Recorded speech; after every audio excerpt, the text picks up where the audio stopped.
আর সাকিব খানের মুভি মানে তো একটা অসাধারণ ব্যাপার। তিনি আমাদের সুপারস্টার চঞ্চল চৌধুরী একজন গ্রেট অ্যাক্টর।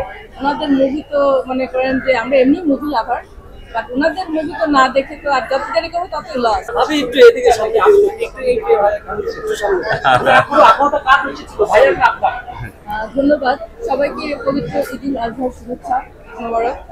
আমরা এলাকায় ছিলাম ঈদ উদযাপনের জন্য। সেখানে কালকে আমাকে বললো যে আজকে তো দুপুরে আমাদের বাড়িতে অনেক লোকের রাত্রি দাওয়াত ছিল। সে রাতে আমাকে বললো যে তুফানটা দেখ, মানে সবার আগে তারই মানে আগ্রহটা বেশি সবসময় সেই বলে। আর সাকিব খানের মুভি মানে তো একটা অসাধারণ ব্যাপার। তিনি আমাদের সুপারস্টার চঞ্চল চৌধুরী একজন গ্রেট অ্যাক্টর। ওনাদের মুভি তো মনে করেন যে আমরা এমনি মুভি লাভার, বাট ওনাদের মুভি তো না দেখে তো আর যত দেরি করবো ততই লস, মনের মধ্যে আনচান করবো। তো ওই জন্য ঈদের পর দিনই ছুটে আসে আমাদের, যে দ্রুত মুভিটা আমরা আর কি দেখতে চাই। ভাইয়ের অনুরোধ না, ঠিক আমার আগ্রহ আছে, তার অফারটা তার। প্রতি বছরই তো ভাইকে নিয়ে আসে, এবার কেউ আসছে, কেমন লাগছে?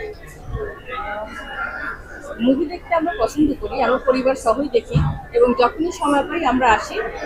আর ঈদের পর দিন যেহেতু আজকে একটু প্রেশারটাও কম আছে, কাজের প্রেশার আর কি, ওনার কাজের প্রেশারটা যেহেতু একটু কম আছে। আর এই সময় তো আর কি মানে মুভি লাভার হিসেবে আমরা অবশ্যই এনজয় করার জন্য আসছি। এবং এই তো ভাইয়া হচ্ছে সঙ্গীত মানে যে গানও করে, মাঝে মধ্যে আপনাকে গান শোনায়।